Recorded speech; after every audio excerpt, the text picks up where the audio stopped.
अस्सलाम वालेकुम। क्या हाल है? आपका दोस्त उबैद। अच्छा, बैठे बैठे एक वाक़या याद आ रहा था, मैंने कहा दोस्तों से शेयर कर लूँ। पुराने ज़मानों में क्योंकि उस वक्त टेक्नोलॉजी नहीं थी, social media, print media, electronic media, इन सब चीज़ों का फुकदान हुआ करता था। तो उस वक्त फ़ौज की भर्ती के लिए बाकायदा गांव-गांव में, इलाक़ों में, दूर दराज कैंप लगाए जाते थे।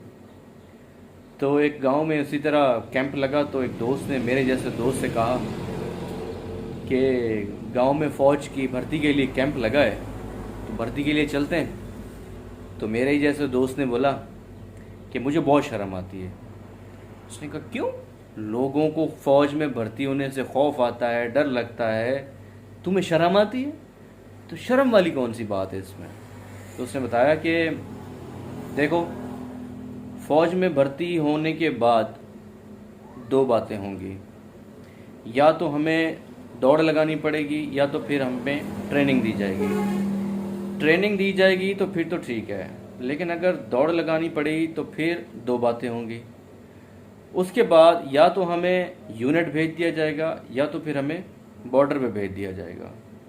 यूनिट भेज दिया जाएगा तो फिर तो ठीक है, लेकिन अगर बॉर्डर पे भेज दिया तो फिर दो बातें होंगी, या तो वहाँ जंग हो जाएगी या फिर अमन रहेगा। अमन रहेगा तो फिर तो ठीक है, लेकिन अगर जंग हो गई तो फिर दो बातें होंगी, या हम उनकी फ़ौज को मारेंगे या फिर वो हमें मार देंगे। हम उनको मार देंगे तो फिर तो ठीक है, लेकिन अगर उन्होंने हमें मार दिया तो फिर दो बातें होंगी, या तो हमारी लाश हमारी फ़ौज उठा के ले आएगी या फिर हमारी लाशें उनकी फ़ौज ले जाएगी। हमारी फ़ौज ले आई तो फिर तो ठीक है, लेकिन अगर हमारी लाशें उनकी फ़ौज ले गई तो फिर दो बातें होंगी, या तो उन लाशों को वो दफना देंगे या तो फिर जंगल में फेंक देंगे। दफना देंगे तो फिर तो ठीक है, लेकिन अगर जंगल में फेंक देंगे तो फिर दो बातें लाजमी होंगी, या तो हमारी लाशों को जंगली जानवर, जंगली दरिंदे खा जाएंगे या फिर परिंदे खाएंगे। दरिंदे खा जाएंगे तो फिर तो ठीक है, लेकिन अगर परिंदे खा गए तो फिर दो बातें होंगी।